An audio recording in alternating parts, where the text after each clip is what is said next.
Welcome to PAR Podcast, episode 78.31.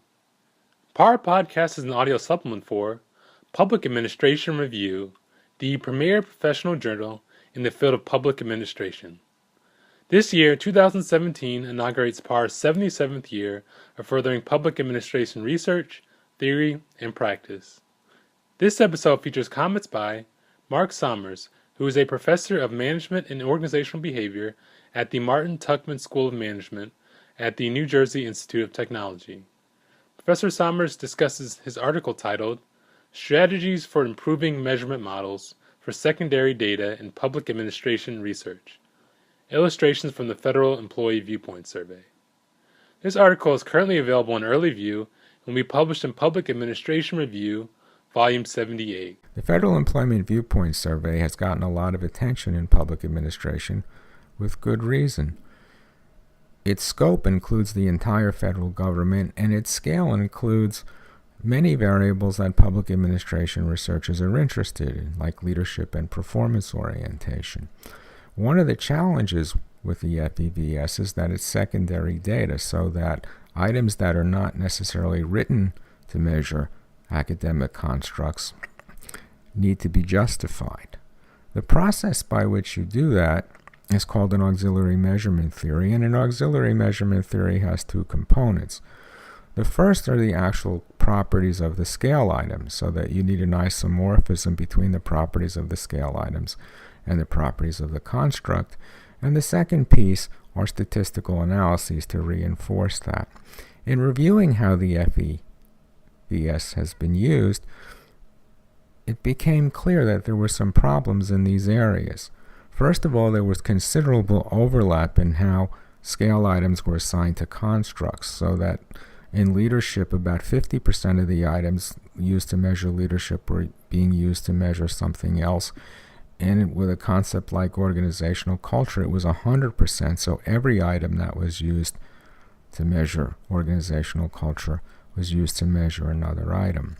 There was also a lack of consensus in terms of statistics to validate measurement models, with only 25% using confirmatory factor analysis, which is generally considered to be the gold standard.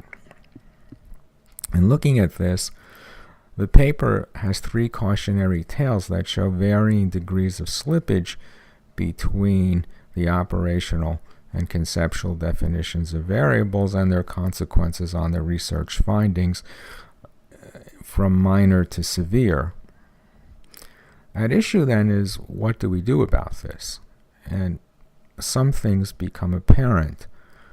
There has to be some sort of agreement in terms of how measurement models will be assessed, so that rather than having diverse methods, it makes sense to standardize them, and I recommend that confirmatory factor analysis be used because it's the gold standard.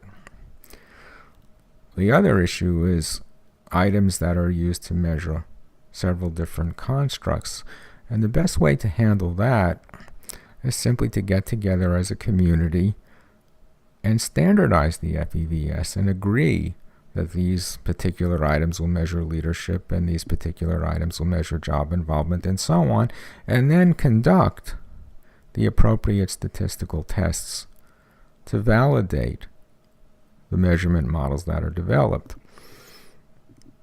The FEVS has tremendous potential based on its scale and scope, and it can open up many new insights into research. But to do that, we have to have confidence in the results. We have to have confidence in the quality of the measures. And the challenges are certainly not insurmountable, and this article is meant to start the process of resolving them. This concludes PAR Podcast, episode 78.31. To listen to additional episodes and learn more about Public Administration Review, please visit us online at publicadministrationreview.org. You can also find us on Facebook and Twitter at PA Review. Thanks for listening.